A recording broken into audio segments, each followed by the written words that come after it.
Senhoras e senhores, a Câmara Legislativa do Distrito Federal dará início à sessão solene em comemoração ao aniversário de 200 anos do Serviço de Saúde do Exército, proposta pela deputada Eliana Pedrosa. Convidamos para tomar assento à mesa e presidir os trabalhos o excelentíssimo senhor primeiro secretário da Câmara Legislativa, deputado Wilson Lima.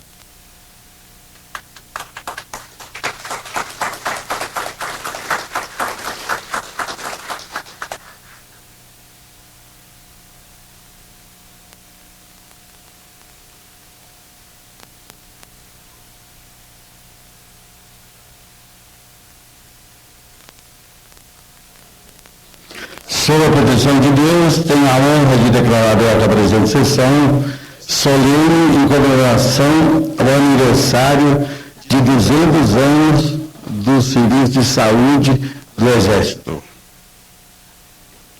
Convido a tomar assento à mesa a excelentíssima senhora secretária de Desenvolvimento Social e Trabalho do DF, minha amiga deputada Eliana Pedrosa, autora dessa iniciativa.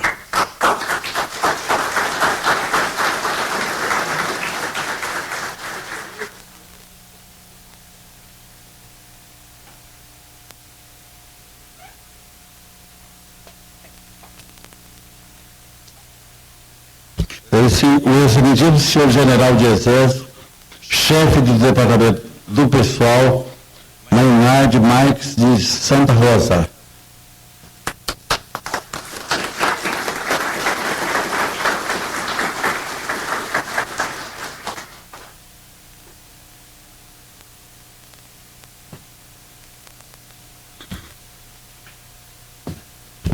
O excelentíssimo senhor comandante militar do Planalto, general de divisão, Américo Salvador de Oliveira.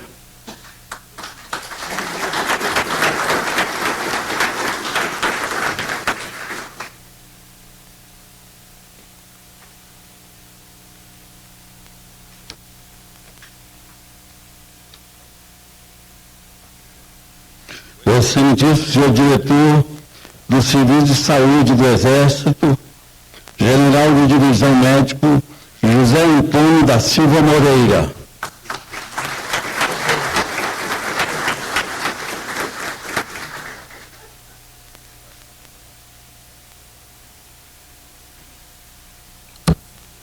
O excelentíssimo senhor secretário de Organização Institucional do Ministério da Defesa, Ari Matos Cardoso.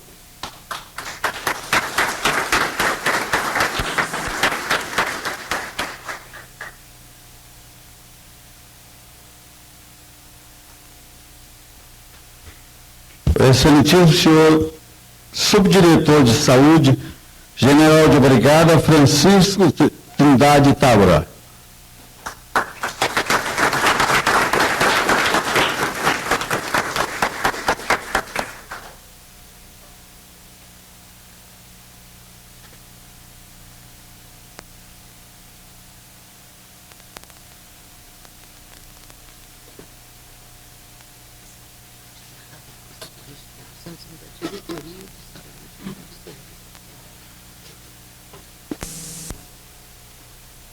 O excelentíssimo senhor general médico Alberto Martins da Silva.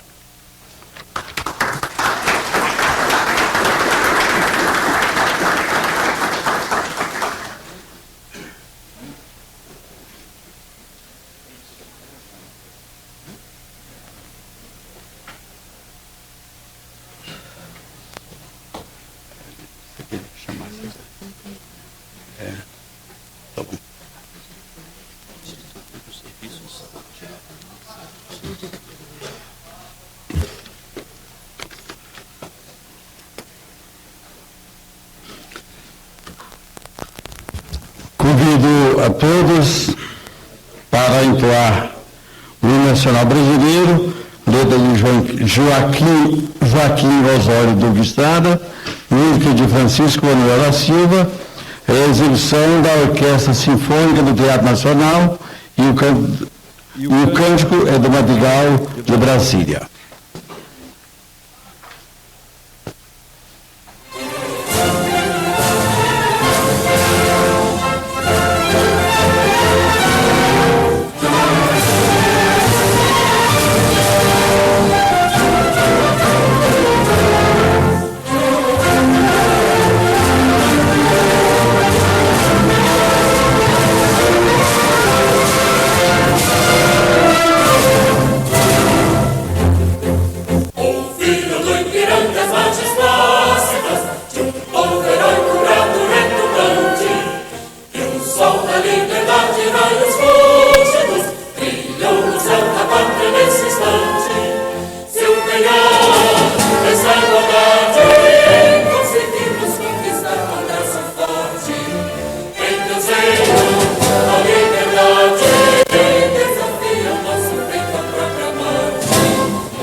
Esta casa é uma casa de leis.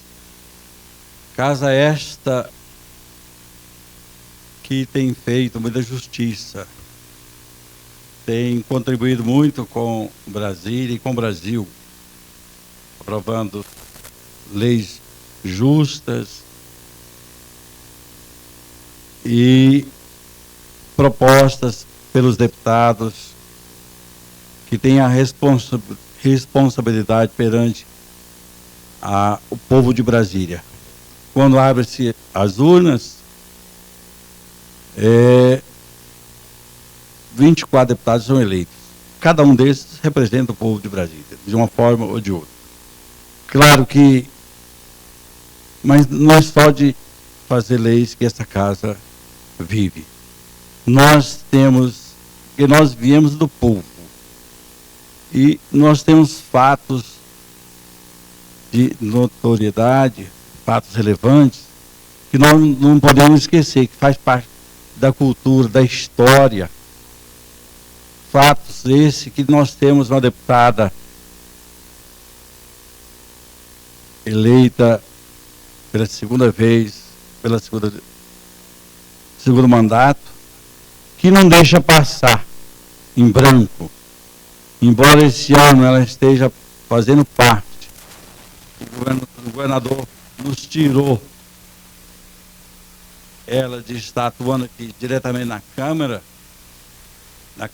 Legislativa, mas ela não deixa passar nenhum fato histórico ou de vulto sem que comemore aqui nessa casa.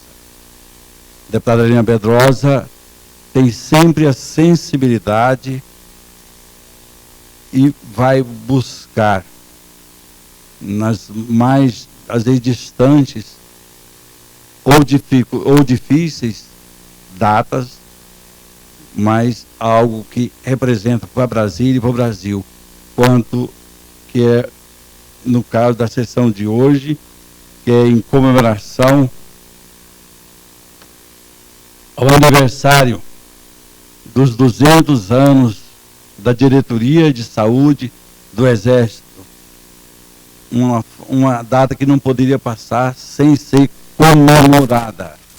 E para nós é motivo de alegria, por isso damos boas-vindas a todos os senhores, senhoras aqui presentes, desejando uma boa estadia.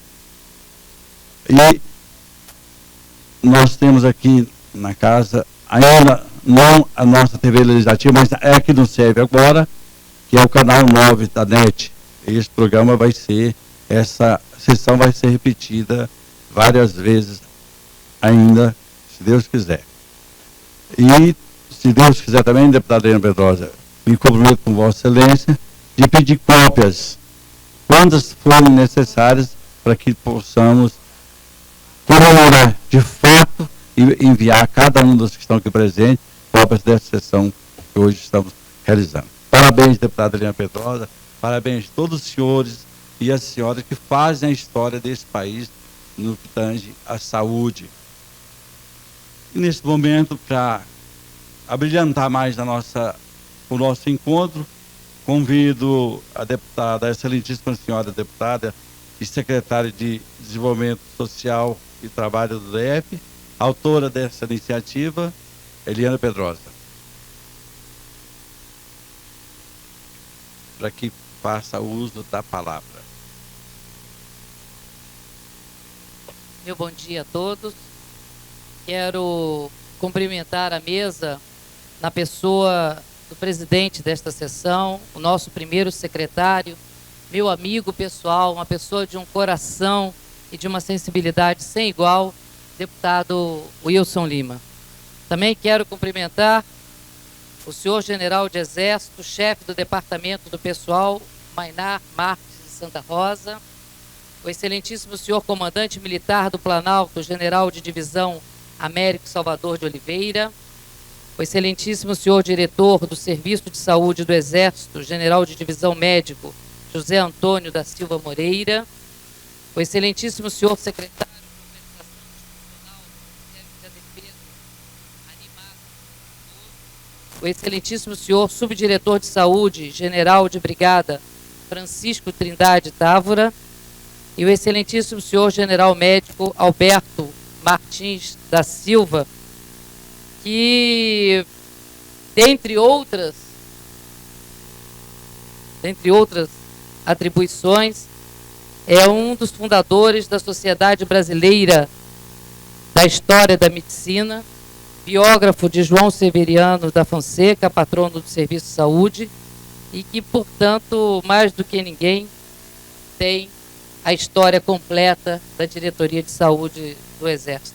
Quero cumprimentar a cada um dos senhores aqui presentes, todas as autoridades, todos os oficiais, praças, enfim, todos que abrilhantam essa nossa sessão. E gostaria de fazer um registro especial a duas pessoas.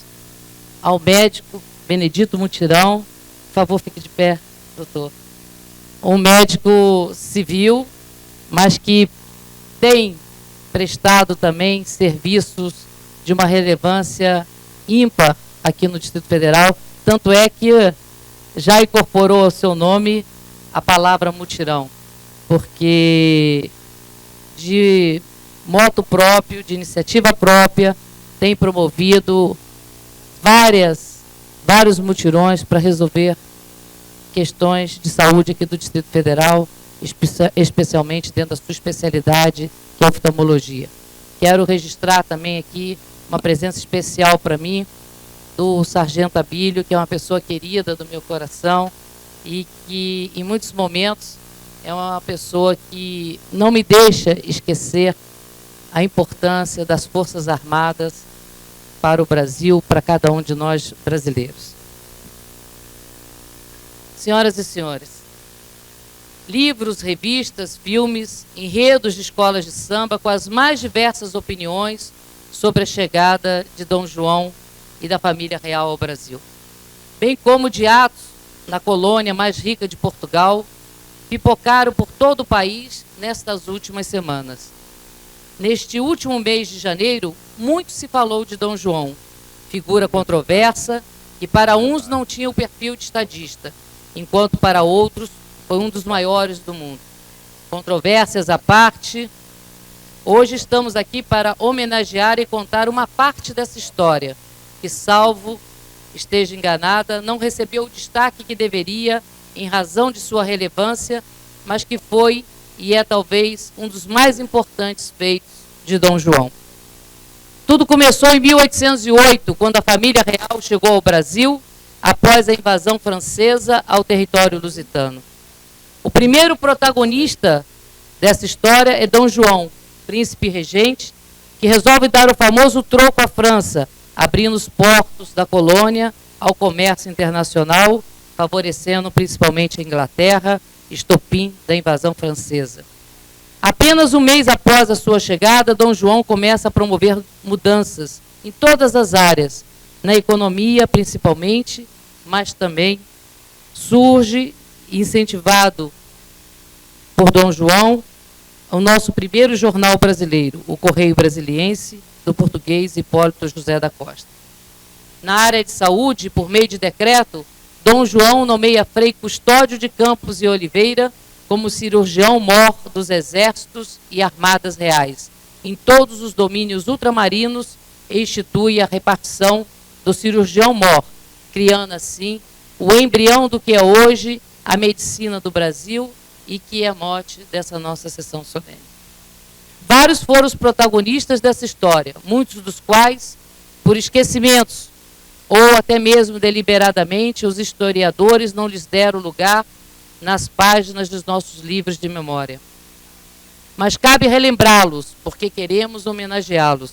Vamos contar porque não fosse a determinação, a vontade férrea de pesquisar e descobrir, o Brasil não teria hoje avançado tanto no campo das ciências médicas. A partir da criação da repartição do cirurgião-mor, surgem a Escola Anatômica, Cirúrgica e Médica no Hospital Real Militar da Corte e a Botica Real Militar, hoje Hospital Central do Exército e Laboratório Químico Farmacêutico do Exército. Ainda no mesmo ano, e por sugestão de José Correia Picanço, então o cirurgião-mor do Reino, cria-se em Salvador a Escola de Cirurgia do Hospital Real Militar da cidade, mais tarde transformado em Colégio Médico Cirúrgico. Em 1832, esse mesmo colégio recebe a denominação de Faculdade de Medicina da Bahia, a primeira escola de medicina do Brasil. A família real volta a Portugal e com ela retorna Frei Custódio, deixando aqui aquele que daria início às grandes reformas das ciências médicas, o tenente-coronel Manuel Antônio Henrique Tota. Na sua gestão, a medicina brasileira avança, atos médicos e cirúrgicos inéditos são realizados, até que em 1849, pouco antes de deixar o cargo, Tota consegue a promulgação do Plano de Organização do Corpo de Saúde do Exército, estabelecendo pela primeira vez toda a estrutura de saúde, tanto do Exército quanto da Marinha. O denominado Corpo de Saúde do Exército mudaria ainda de nome várias vezes, até chegar ao atual Diretoria de Saúde do Exército. e por ele passariam outros militares e médicos brilhantes. Um desses notáveis foi o general de brigada e médico alagoano João Severiano da Fonseca, irmão do Marechal Deodoro da Fonseca, nome decisivo para a instalação da nossa República. João Severiano atuou como chefe do Serviço Médico das Forças Expedicionárias nos conflitos do Uruguai e do Paraguai, mas seu grande legado ele o deixou como professor, político, filólogo e criador do Laboratório de Microscopia Clínica e Bacteriológica do Exército, hoje Instituto de Biologia do Exército. Em 1962, João Severiano da Fonseca foi escolhido para ser o patrono do serviço da Diretoria de Saúde do Exército. Foram e são vários os protagonistas dessa história. 33 antecederam o general de brigada José Antônio da Silva Moreira, atual chefe do Serviço de Saúde. É importante saber que a Diretoria de Saúde do Exército, nesses 200 anos de existência, é, em alguns lugares longínquos e inóspitos, a única garantia de acesso ao atendimento médico, odontológico e laboratorial para as populações locais. São mais de 5 milhões de pacientes atendidos por ano. É importante também saber que hoje nossos médicos militares estão no Haiti acompanhando nossos soldados brasileiros na Força de Paz da ONU. Nas 2 guerras mundiais, no Timor-Leste, bem como em todas as situações, como agora nós passamos aí com a febre amarela, os nossos médicos militares sempre estão presentes. Ao comemorarmos os 200 anos de existência, estamos ressaltando parte importante da nossa história e, acima de tudo, demonstrando o nosso respeito e a nossa gratidão ao corpo de profissionais de saúde do Exército por tudo que já fizeram e continuam fazendo com eficiência e abnegação pelo nosso povo, pelo nosso país. Como bem diz o seu hino, fiéis servos, somos nós da medicina, seja na guerra, seja nos dias de paz, combatendo pelo bem da humanidade, sem vacilarmos, sem descanso jamais. Senhoras e senhores, esta sessão solene, aqui na Câmara Legislativa, um símbolo da nossa democracia, ela também tem o sentido de resgatar um pouco da nossa gratidão ao Exército, à Marinha, à Aeronáutica, pelo seu trabalho na construção do nosso Brasil. Num passado recente, e que ficou na história do Brasil, a Revolução última da década de 60, muito dessa história tentou empanar a importância das Forças Armadas nas nossas vidas, na construção do nosso país. Em todos os fatos históricos, em todos os momentos históricos de um país, infelizmente há alguns excessos. Mas hoje, aqui nessa Casa de Leis, em que a gente tem a oportunidade de falar para todos os brasilienses, e que nós temos uma sessão que vai ser, embora ainda num circuito fechado, mas divulgado para todo o Distrito Federal e para o Brasil, em que nós temos uma oportunidade de registrar nos anais desta casa, em que nós temos uma oportunidade de falarmos à juventude, de chamarmos a atenção para essas pessoas, para esses profissionais, para esses militares que doam as suas vidas para que nós tenhamos segurança. Doam as nossas vidas para garantir que todos os brasileiros possam ter minimamente direitos iguais. Como pensar aqueles brasileiros que moram na fronteira não fossem os militares? Muitas vezes, o seu único recurso, principalmente nesses anos passados, em que a tecnologia ainda era deficiente, em que o transporte ainda era deficiente e ainda o é, e que essas pessoas só viam nas Forças Armadas a sua única esperança. E talvez o seu único elo de ligação daquele sentimento de ser brasileiro, de se reconhecer brasileiro, de se sentir defendido em sua terra. O que seria de nós hoje não fosse também a Revolução? muito se fala desse lado que todos nós queremos esquecer. Mas o que seria hoje do Brasil? Será que nós teríamos uma Farc? Será que nós ainda teríamos uma história que deixaria cada um de nós brasileiros tementes de nossas vidas, tementes de nosso futuro? Então, essa homenagem, que é uma homenagem singela, desses 200 anos da Diretoria de Saúde do Exército, é uma maneira também de nós, civis, e particularmente a Câmara Legislativa, de dizer um muito obrigado aos senhores. Eu não sei o que seria o Brasil, mas certamente o Brasil de hoje, que tanto nos orgulha, que é um país de paz, que é um país de solidariedade, que é um país que, pouco a pouco, avança, mesmo que lentamente, mas buscando cada vez mais a igualdade, certamente deve muito às Forças Armadas, deve muito ao Exército. E é isso que nós fazemos hoje aqui.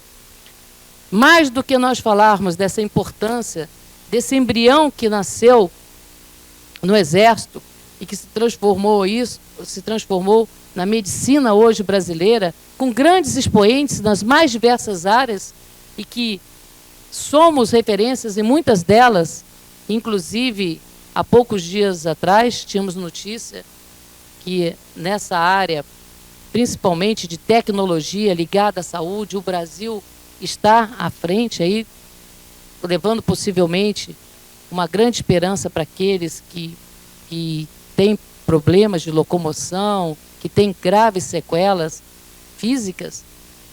Nesse momento, a gente percebe toda a importância daquele núcleo que se formou há 200 anos atrás. Mas reforço o que eu disse, que mais importante ainda é esse papel de cada um dos senhores. Só quem, de uma certa maneira, já experimentou passar pelas fronteiras, de ter que se mudar constantemente, trazendo desconforto às famílias, entende o que é o trabalho dos senhores. Dificuldades familiares para criar os filhos, mudança de escolas constantes, né? Organizar as esposas e agora com as mulheres nas Forças Armadas poderem também organizar a vida junto com seus maridos, com todas essas dificuldades. Em nenhum momento na história a gente não houve nenhum ruído de que os militares se furtaram de cumprir a sua missão. E cumprindo a sua missão, hoje nós temos esse Brasil que tanto nos orgulha, que tanto nos projeta no cenário internacional e que eu tenho certeza que o projetará mais ainda, porque na história das Forças Armadas nós fizemos um Brasil de paz. Os senhores estão de parabéns, o meu orgulho de ser brasileira e o meu orgulho de poder, de uma maneira bastante singela, reverenciar as Forças Armadas, particularmente o Exército, e nessa sessão a Diretoria de Saúde do Exército. Muito obrigada.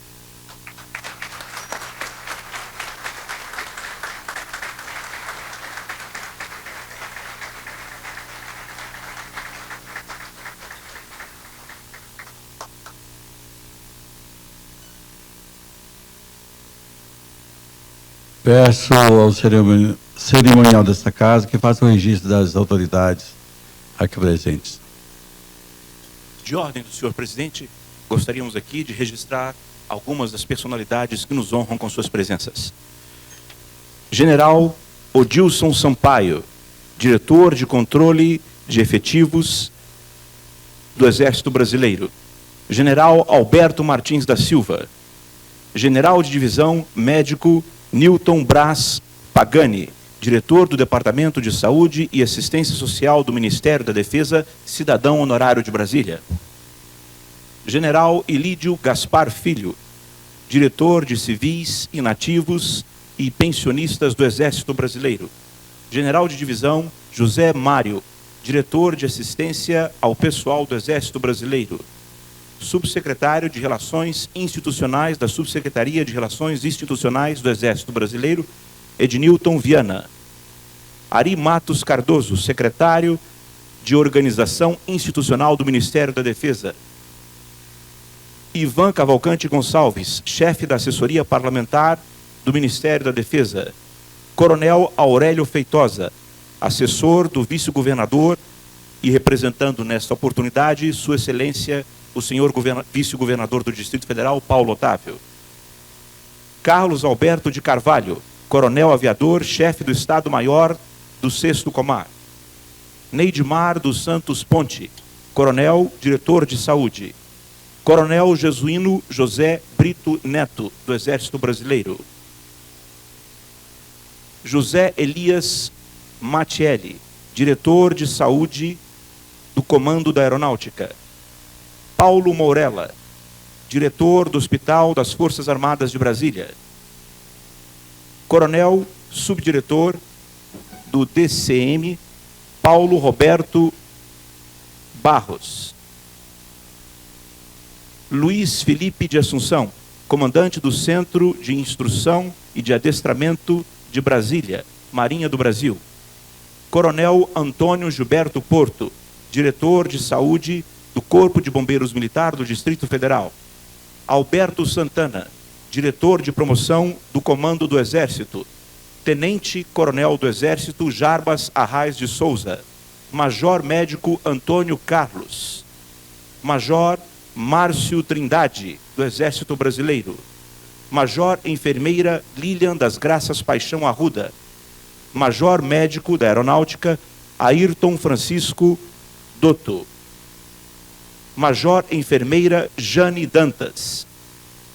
Major Médico da Aeronáutica Almir Augusto. Major Médico da Aeronáutica Renato Cavalcante de Moura Cunha. Major Ricardo Luiz da Cunha Rebelo, do Exército Brasileiro. Major Médico Augusto César Machado, Exército Brasileiro. Major Médico Marcos Belotto Martins. Major Conceto Losciuto, chefe da seção do Gabinete do Comandante do Exército. Major Roberto Martins, chefe da seção de Assistência Social da Diretoria de Assistência ao Pessoal, Exército Brasileiro. Major Márcio Oliveira Matos, subchefe do Centro de Imagens e Informações Geográficas do Exército Brasileiro. Major Fernando Antônio de Mendonça Alves. Major Roberto Machado Guignari. Capitão do Exército Brasileiro Kleber Batista da Silva Amorim. Capitão Ricardo da Silva Vieira, Exército Brasileiro. Capitão Ademilson Fernandes. Capitão-chefe da seção do Gabinete do Comandante do Exército Elson Lira Legal. Capitão Marcelo Ildefonso Marques dos Santos, da Diretoria de Assistência ao Pessoal do Exército Brasileiro. Primeiro-tenente Daniele Batista. Primeiro-tenente Lícero Alípio Cristi. Primeiro-tenente André Luiz Lasbal Dias. Primeiro-tenente Juliana Sobrinho Santos Moretti. Primeiro-tenente Claudina Vieira. Primeiro-tenente Valdemar Carlos Klein. Primeiro-tenente Cristina Gondim Bastos. Primeiro-tenente Jaber Ibrahim. Dentista Daniel de Paula. E médico José Henrique Fernandes Rosalino. Retornamos a palavra nesse instante ao presidente desta sessão e primeiro secretário desta casa, deputado Wilson Lima. Ouviremos nesse instante as palavras do excelentíssimo senhor general médico Alberto Martins da Silva, que falará em nome do Serviço de Saúde do Exército.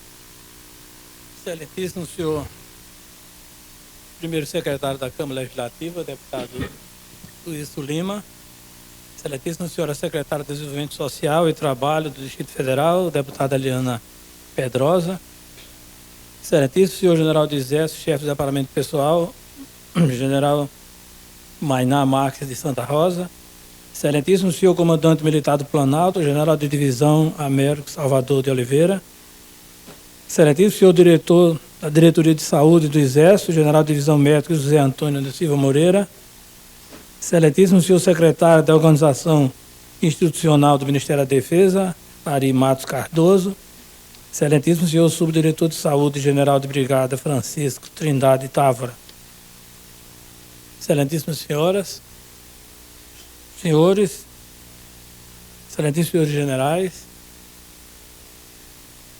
companheiros, amigos. O ambiente é justamente para comemorar o bicentenário da criação, da repartição do Cirurgião Mor do Exército. Hoje, o orador é um contador de histórias. Os senhores já ouviram através da televisão boa parte do que eu vou contar. Comemorar é recordar. O ano de 1808 foi o ano dos fatos. O de 2008 é o ano das lembranças. A Diretoria de Saúde do Exército está em festas. Comemoramos os 200 anos da criação da repartição do Cirurgião Mor do Exército. A nossa história começa com a chegada da família real portuguesa ao Brasil, então colônia, em 22 de janeiro de 1808, em Salvador, tendo deixado Portugal após 54 dias de viagem. Em Salvador permaneceu por 34 dias até 26 de fevereiro, quando continuou a viagem até o Rio de Janeiro, com seu destino final, chegando a 7 de março na Baía de Guanabara. A corte portuguesa desembarcou na Cidade Maravilhosa no dia 8 de março de 1808, diante de uma extasiada e ansiosa população. Parafraseando alguém, nunca na história dessa colônia uma comitiva foi tão festejada. Era um rei pisando em terras da além-mar. Agora, Dom João VI, pouco retratado por historiadores brasileiros, existiam somente duas obras muito lidas, a obra do embaixador Oliveira Lima, Dom João VI no Brasil, em 3 volumes, e do escritor e poeta Luiz Edmundo, A Corte de João VI do Rio de Janeiro. Passa hoje a ser reconhecido como realmente foi, um personagem da nossa história com magníficas folhas de serviço prestado ao Brasil. Era um tipo singular, com suas peculiaridades, sem dúvidas, envolvido em sérios problemas políticos e carregando o peso de uma corte temerosa e desconfiada no seu novo destino. Não um personagem recentemente ridicularizada em uma comédia paga pelo banco que ele criou, mas um personagem que iria renovar a colônia, introduzir novos recursos da área de uma metrópole. Nós não aprendemos ainda a valorizar os nossos mitos, os nossos heróis, as nossas raízes. O nosso painel histórico está necessitando de nova pintura com cores vivas e reais. Já estamos na época de um maior reajuste histórico, para que a geração futura possa espelhar-se em um quadro perfeito, podendo, portanto, opinar em bases sólidas e não lendo invencionices rotuladas como fatos históricos. Remonto aqui ao que disse a deputada Eliana Pedrosa. A história deve ser interpretada no ambiente da época. Nós éramos uma colônia com uma vivência de somente 300 anos, diante de uma milenar história da Península Ibérica. A nossa história tem início com as caravelas de Pedro Álvares Cabral em 1500. A outra remonta a Dom Afonso Henrique em 1140. Épocas distintas, homens vividos sob outras doutrinas e de novas filosofias. Uma Europa poderosa e os soberanos não menos. Povos guerreiros, objetivos diversos. Hoje não aceitamos o que era tão normal naquela época. Por que não analisamos os fatos com os costumes de então? Um regente que aqui chegou nos empolgou sobremaneira pela presença soberana que nós desconhecíamos. Tão diferente na roupagem, nos ritos, nos cerimoniais, nos modos e com suas idiosincrasias. O Brasil era um imenso desconhecido, esperando ser redescoberto. Estava chegando a hora da redenção. No período colonial, os cuidados com os pacientes militares sempre mereceram a atenção de Portugal.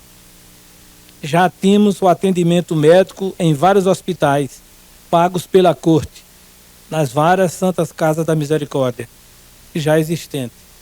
A de Olinda, criada em 1540, a de Santos, 1543, a da Bahia, em 1549, e da Rio de Janeiro, em 1582. Como hospitais militares, tínhamos o Hospital Real Militar e Ultramar, situado no Morro do Castelo, no Rio de Janeiro, atual Hospital Central do Exército, de 1769. É o mais antigo hospital militar, mandado instalar no alto do Morro do Castelo pelo Conde de Azambuja. Tínhamos o Hospital Militar de Salvador, de 1788, e o Hospital Militar de Belém, de 1800. De repente, um povo de costumes tão variegados assoma a nossa porta. Um rei em terras brasileiras. Une-nos somente a religião dominante e as leis impositivas. Somos ainda o nativo desconfiado, embora já possuído de um prurido de conquistas. O rei chegou por imposição política. O avanço napoleônico assustava toda a Europa. Chegara a vez de Portugal. As crises políticas envolviam a França, a Inglaterra e a Espanha, deixando Portugal em constante agonia com seu reino ameaçado. Restou uma saída, novo desafio, a grande viagem, um golpe estratégico contra as pretensões de Napoleão. A ideia de trasladação já se manifestara em outras oportunidades.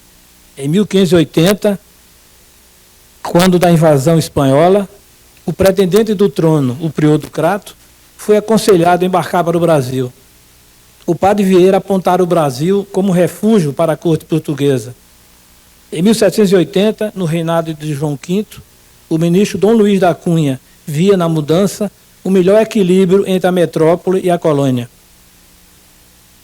No tempo do Marquês de Pombal, quando se temia nova invasão franco-espanhola, o rei Dom José, avô do futuro Dom João VI, foi aconselhado a tomar medidas para uma viagem para o Brasil e, diante do seu real palácio, se viram, por muito tempo, ancoradas as naus destinadas a conduzir o soberano. E, em 1801, o Marquês de Alorna aconselhava o rei, aspas, a armar com toda a pressa todos os seus navios de guerra e todos os de transporte e meta nele a princesa, os filhos e seus tesouros. Fecha aspas. Não foi, portanto, uma fuga inesperada.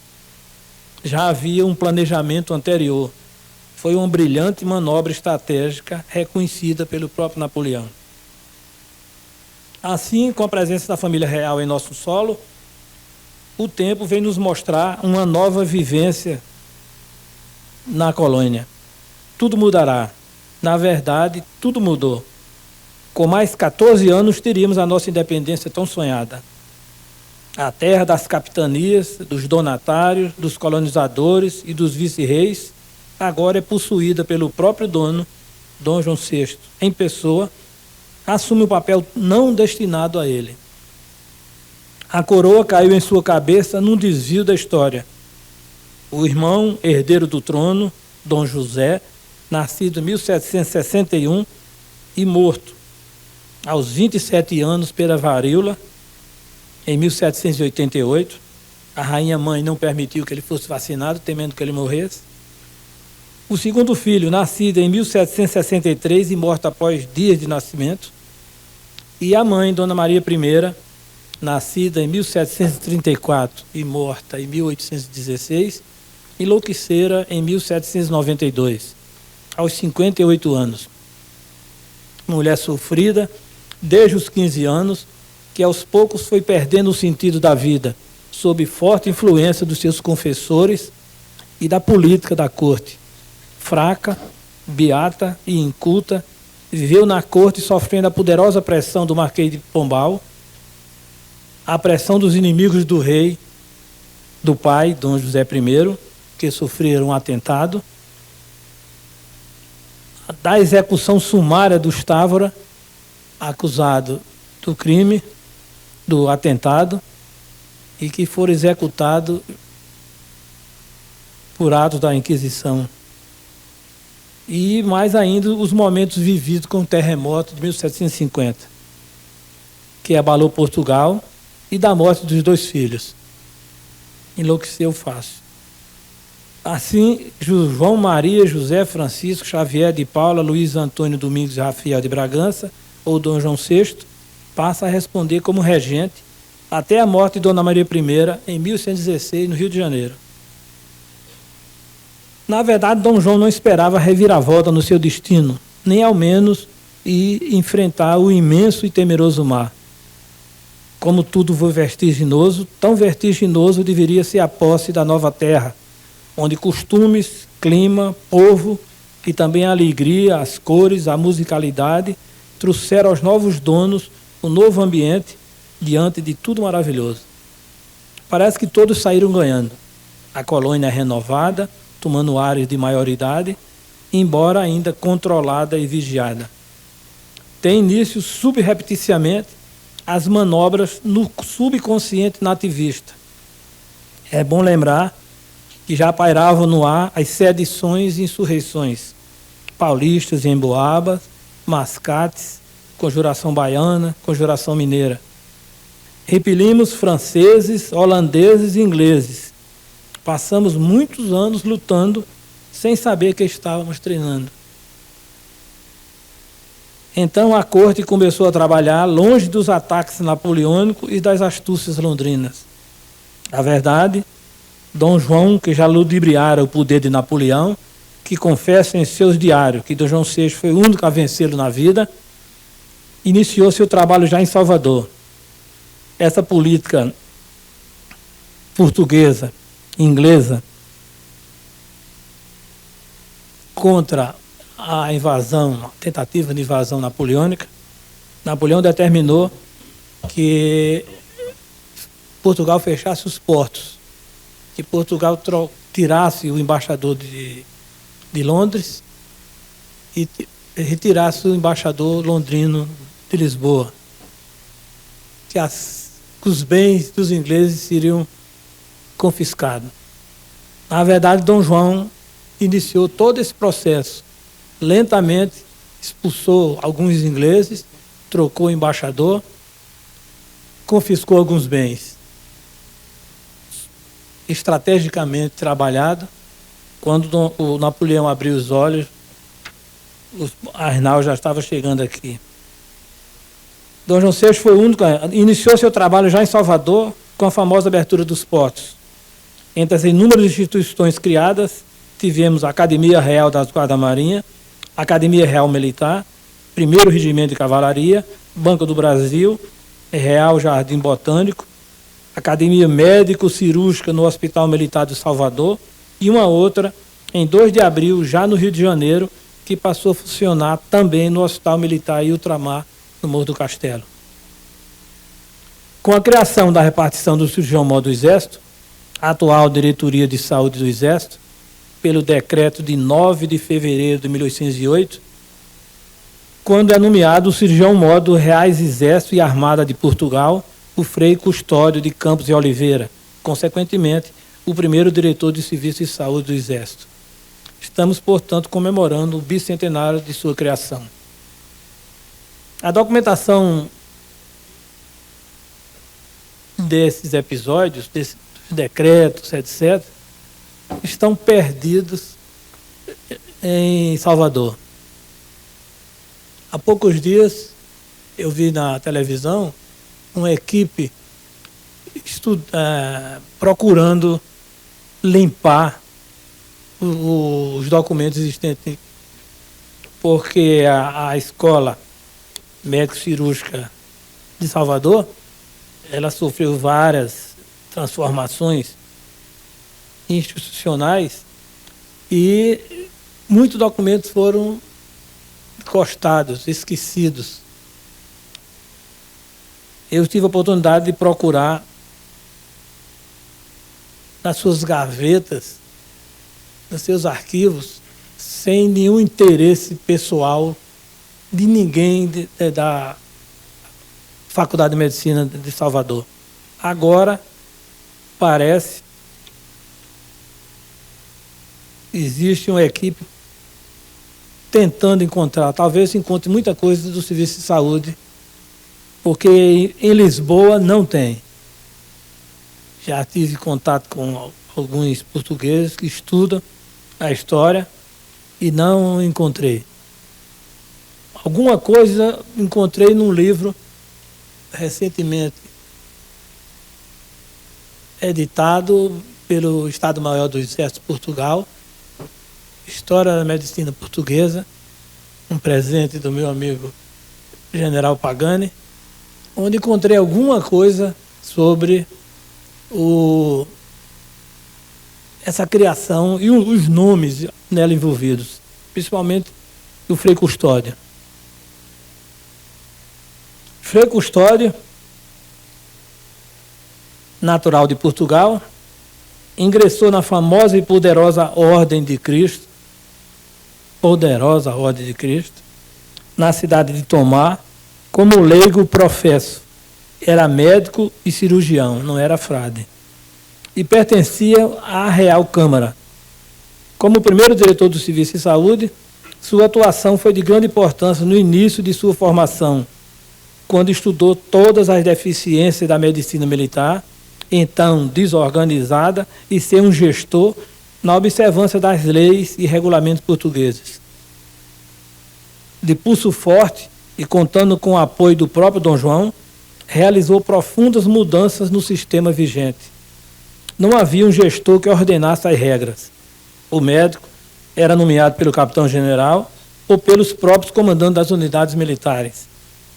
Tudo foi reparado pelo comandante, tudo foi reparado pelo Frei Custódio, que observou o exercício da profissão no hospital militar, fez modificações físicas no velho casarão do Morro do Castelo, defendeu a atividade dos médicos, melhorou os vencimentos dos empregados, enviou jovens e estudantes para as escolas médicas da Inglaterra, providenciou o contrato de tradutores das várias obras sobre medicina, substituiu inúmeros empregados sem qualificação por servidores especializados e outras reformas.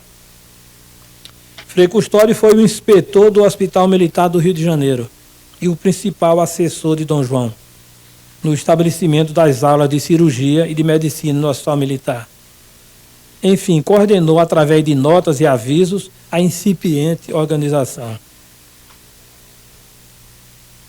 Naquela época, como não existia um regulamento para que traçasse as normas do serviço, o Frei Custódio, apoiado por Dom João, que era seu amigo, ele assinou vários decretos e fez parte da confusão da chegada da família real.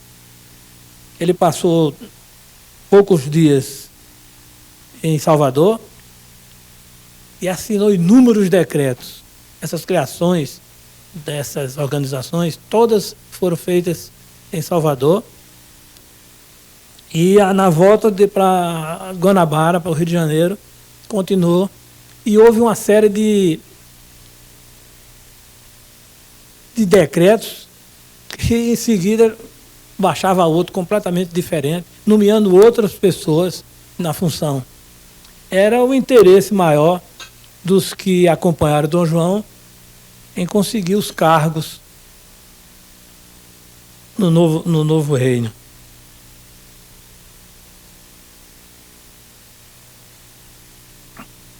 A Diretoria de Saúde, ou repartição de cirurgião mor do Exército, funcionou, primeiramente, no próprio Paço Real, a rua 1º de Março, na cidade do Rio de Janeiro, passando depois para a Casa do Trem, hoje Museu Nacional, também no Rio de Janeiro.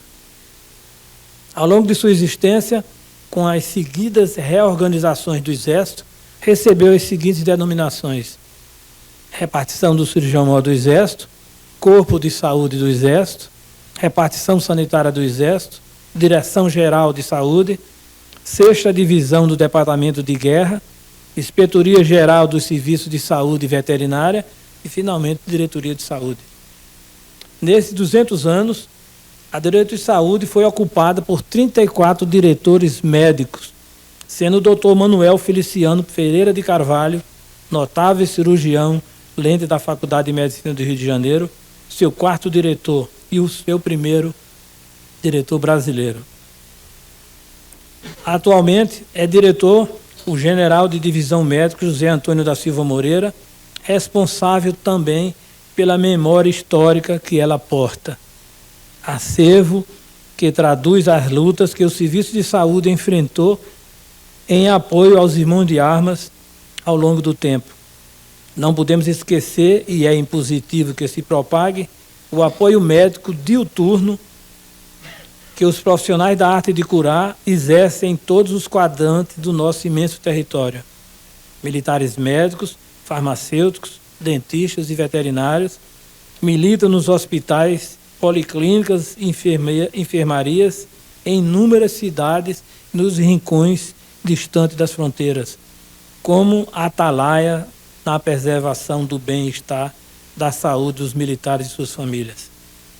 Essa atuação hoje é desenvolvida por 12 hospitais gerais, situados nas capitais, em 15 hospitais de guarnição, 5 policlínicas, 1 hospital escolar na MAN, 1 hospital de campanha, 1 odontoclínica central, 1 instituto de biologia, 1 laboratório farmacêutico, 1 centro de recuperação em Itatiaia e 25 postos médicos de guarnição, num total de 62 organizações de saúde. É bom lembrar que o Exército possui em suas unidades militares uma enfermaria onde trabalham médicos, dentistas e farmacêuticos no atendimento ao seu efetivo. O Brasil, como Estado-membro da Organização das Nações Unidas, tem contribuído com militares das suas Forças Armadas, integrando o contingente de Força de Paz em várias regiões do mundo.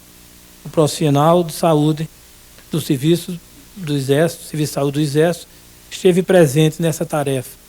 Suez, República Dominicana, Angola, Uganda, Timor-Leste, Equador, Moçambique, Peru, Haiti, Honduras, Iraque, são países onde os nossos profissionais prestaram excelente serviço ao apoio de saúde. Falta uma organização ou um organismo que estude esses problemas das forças de paz. Eu fui convidado pelo embaixador, não me lembro o nome agora, para fazer um trabalho sobre os militares participando das forças de paz. O interesse foi tanto que eu perguntei, embaixador, por que o Ministério das Relações Exteriores não adianta alguma coisa para o meu trabalho? Ele disse, não, nós queremos que vocês adiantem o nosso trabalho. Nós não temos nada. Na verdade, não tem. Eu frequentei o arquivo secreto aqui do Itamaraty e do Rio de Janeiro, onde não existe nada sobre. Precisou correspondência com outros companheiros para formar um trabalho cedido ao Ministério do Relações Exteriores.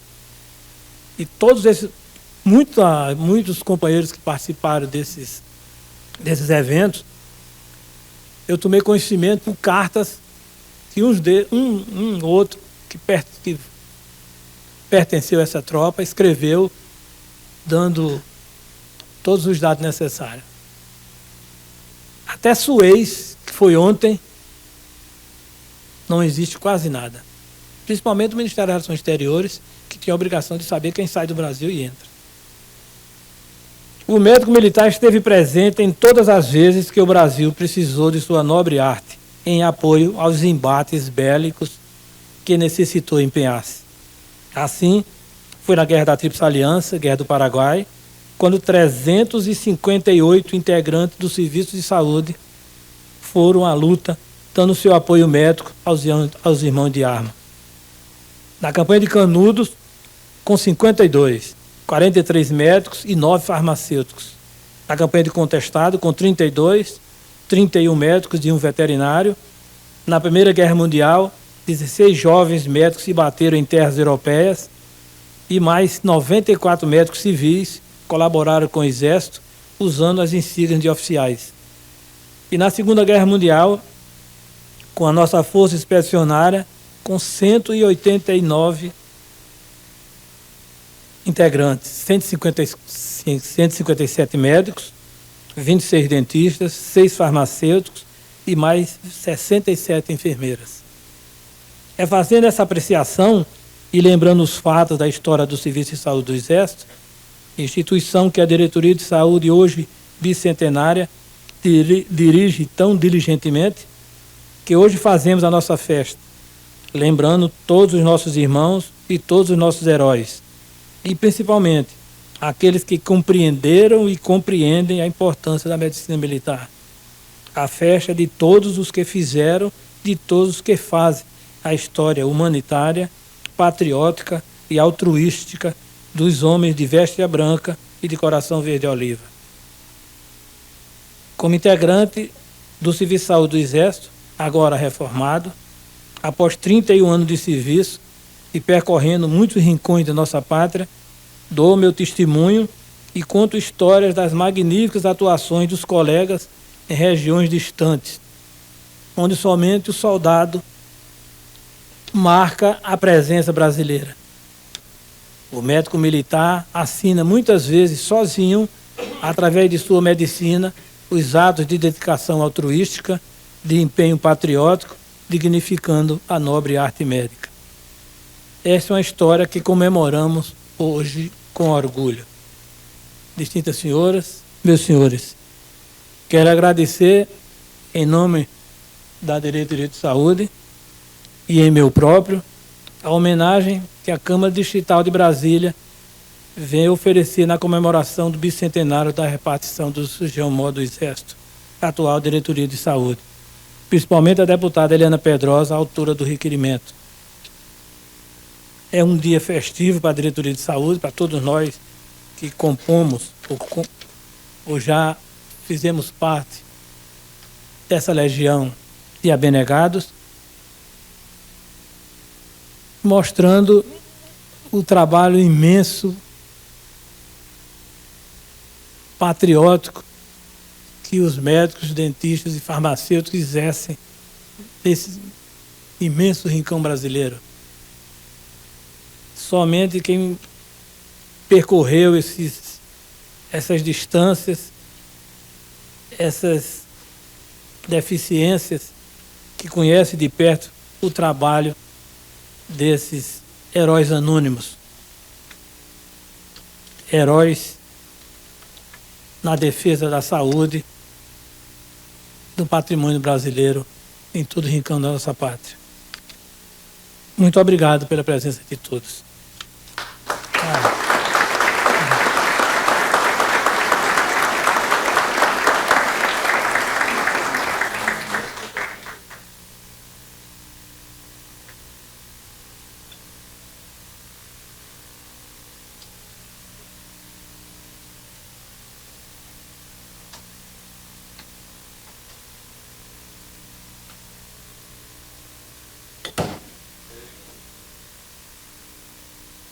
Queremos agradecer e parabenizar o senhor general médico Alberto Martins da Silva, que falou em nome da diretoria do Serviço de Saúde do Exército. Elogiar suas palavras, dizer que a Câmara Legislativa enriqueceu muito hoje os seus anais, porque tem muita sabedoria, muita história que foi contada que até então nós não sabíamos. Agora está registrado. Peço ao cerimonial que faça o registro das pessoas, as autoridades que estão aqui presentes nesse plenário, que conclua o registro agora. Por gentileza. Médico Sérgio Pereira, diretor do Hospital Naval de Brasília, capitão de mar e guerra. Diretor do Hospital Geral de Brasília, Antônio André Cortes Marques. Capitão Rogério Lopes, do Exército Brasileiro. Primeiro-tenente dentista Érica Beatriz de Lima Faria. Chefe da Seção de Serviço Militar Inicial, Leudo de Abreu. Chefe da Seção de Geração do Departamento Geral do Pessoal do Exército, Carlos Alberto de Assis Santos. Primeiro-tenente João da Cruz Araújo, Ministério da Defesa. Major Ricardo Roni, do Corpo de Bombeiros Militar do Distrito Federal. Primeiro-tenente Fernanda Helena Rocha. Primeiro-tenente cirurgiã dentista Aline da Silva Araújo, Marinha do Brasil. Primeiro-tenente Fernando Carlos Pimentel. Segundo-tenente Eduardo Marques Filho. Segundo-tenente dentista Flaviane Ferreira. Segundo-tenente Cláudio Roberto Xavier. Segundo-tenente Davi da Silva de Andrade. Segundo-tenente Fernando Gerber Filho, Exército Brasileiro. Segundo-tenente do Exército Brasileiro Marcial José Teixeira da Silveira. Segundo-tenente Flávia Silvia Araújo. Segundo-tenente Paulo César Lima Pires. Segundo-tenente César Ricardo Stoll. Segundo-tenente Miriam Souza Carreira Ribeiro. Segundo-tenente dentista Fernanda Beltrão. Segundo-tenente Luciana Silva de Assis, Exército Brasileiro. Segundo-tenente Paulo César Alves dos Santos Júnior.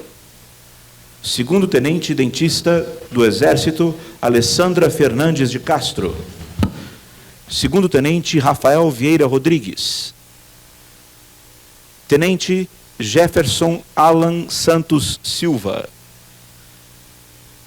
Professor titular de oftalmologia, Dr. Benedito Antônio de Souza, da Universidade Católica de Brasília. Ainda da Universidade Católica, o Dr. Benedito Mutirão. Dentista Gracita Basso Vieira, do 6º Comar.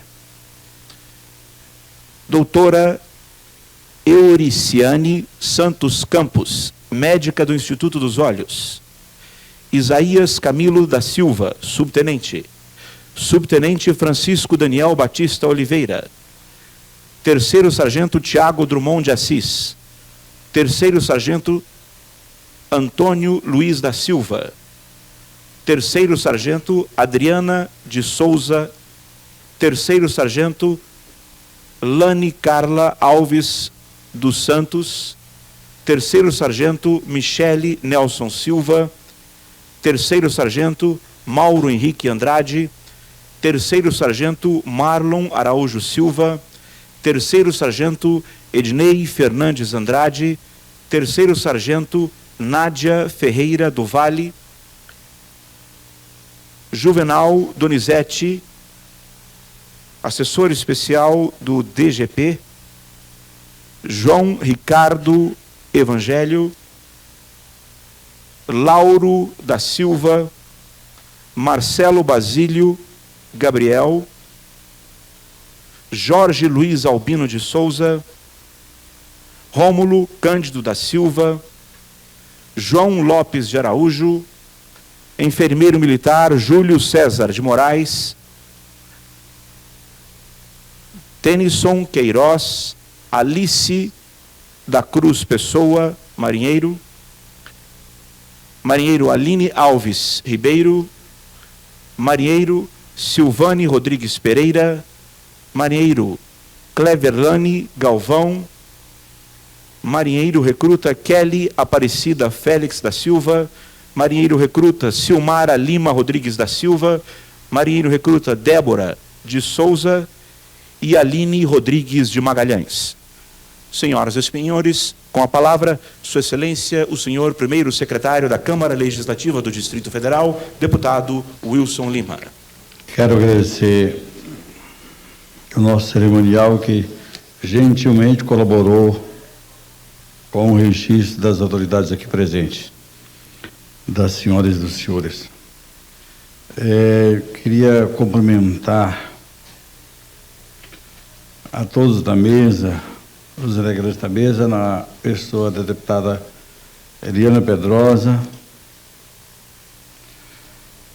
e do senhor general médico Alberto Martins da Silva. Cumprimentar todas as autoridades aqui presentes nesse recinto, nessa Câmara Legislativa.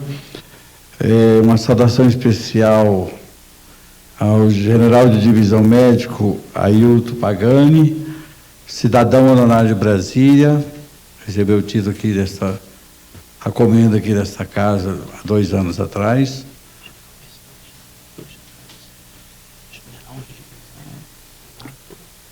Registrando também ainda a presença dos 2 generais, o general de divisão Renato de Barros, Índio da Costa Neto, e também o general José Alberto Leal. Demais autoridades aqui presentes, civis e militares, minhas senhoras e meus senhores, as minhas palavras serão breves, mas é muito importante para nós, seres humanos,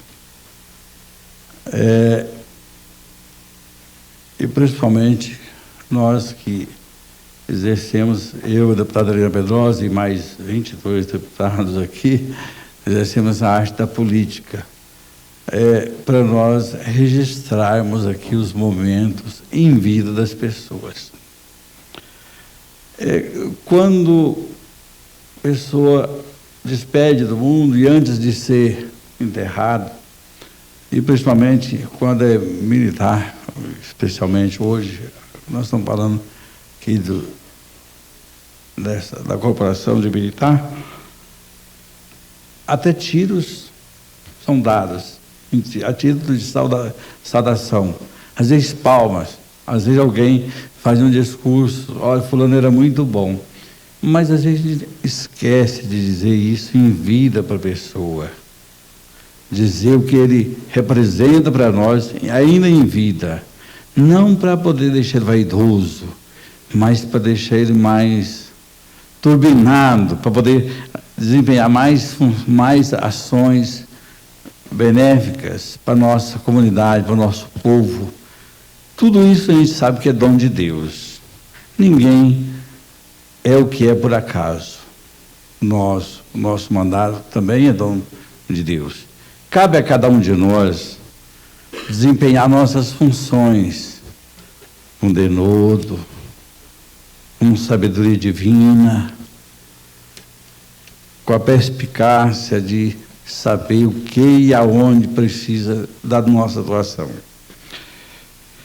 Então, queria parabenizar todos hoje, nessa data, principalmente a deputada Eliana Pedrosa, por trazer para essa casa esse momento histórico. Parabenizar também a todos do Exército, porque a gente não vê.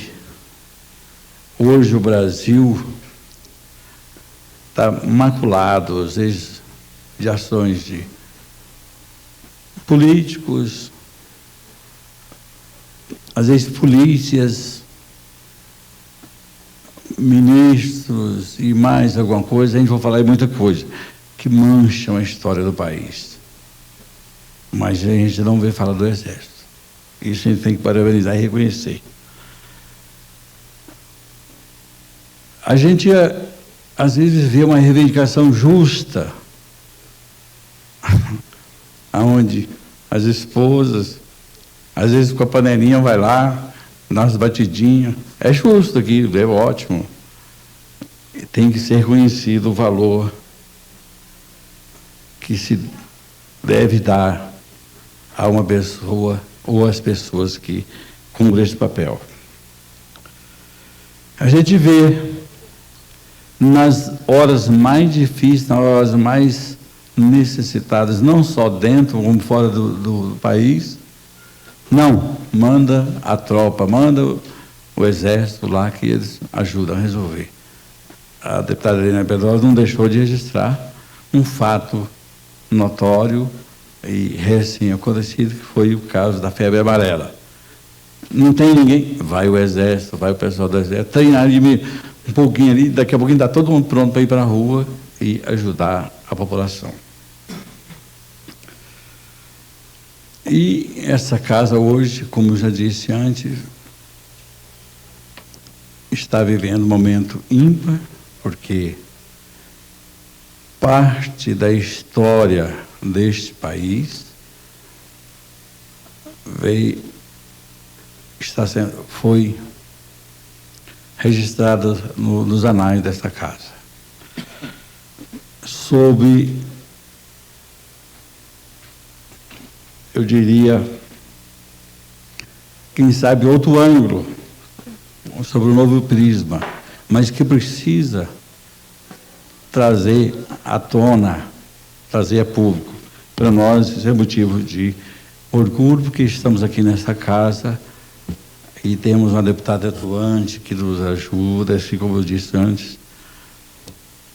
E a nossa função, como eu disse no início, apesar de a imprensa, às vezes, só noticiar o que não é bom, em vez de exaltar as leis, os atos que são feitos aqui na casa, mas cada um cumpre o seu papel.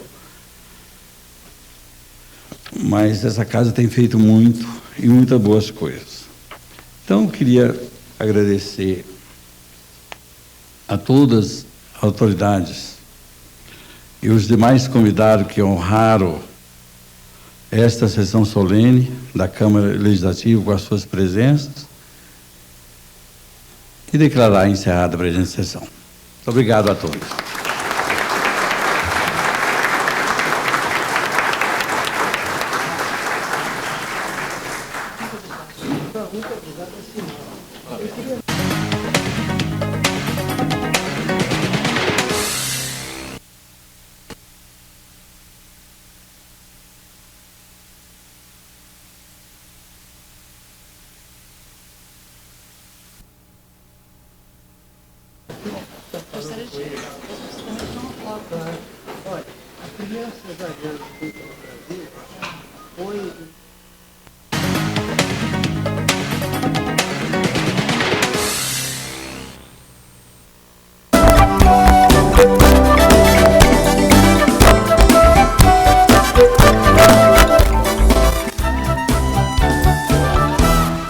Você sabia que bares e restaurantes e lanchonetes do DF devem ter em seus cardápios lista de...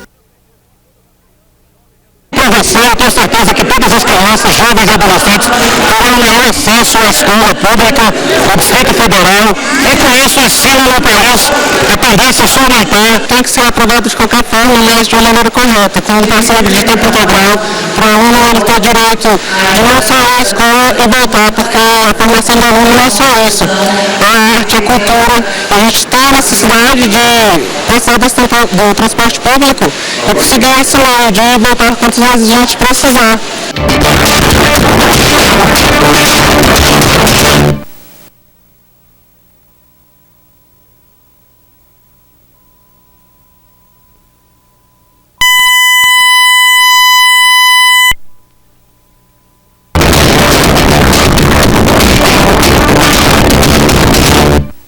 A Casa América Latina continua fazendo fazendo interação entre Brasília e São Paulo. Até o dia 29 de janeiro de 2006, 3 artistas mostram seus trabalhos para o público do Distrito Federal. A exposição Silêncio é a mistura do trabalho do brasiliense Taigo Meirelles e da paulista Bruna Costa. Eles mostram a forma concreta para chegar ao abstrato. Taigo pinta pessoas, deixando significado por conta do público que assiste.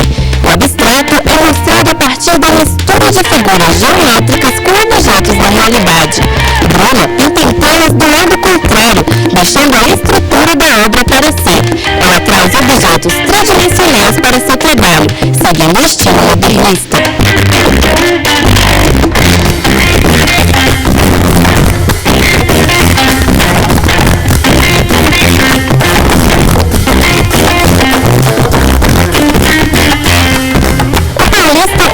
Oliveira usa a experiência em pintura e arquitetura para transformar diferentes peças de madeira achadas na rua na exposição Tapões. Através de materiais simples como a madeirite, ele chama a atenção para objetos que no dia a dia passam desapercebidos por muitas pessoas. Eu comecei a fazer esse trabalho porque eu estava pintando, e aí eu comecei a pintar sobre pano, comecei a fazer essa pintura sobre os compensados de madeira. E aí eu comecei a juntar as chapas de compensado para construir um suporte para depois pintar em cima. E até que chegou o momento que eu construí esse suporte, em 2, 3 chapas de compensado, e então eu comecei a me pintar nelas, comecei a trabalhar colando as lascas de madeira nele. A partir daí eu passei a trabalhar direto sobre a parede, colando as lascas e construindo essas obras que têm uma relação muito próxima com a pintura e que interagem também com a arquitetura. Então o trabalho tomava a forma do lugar onde ele era instalado. Então se tinha um teto em cunha, uma coluna, o trabalho procurava tomar uma forma que dialogava com essa forma arquitetônica.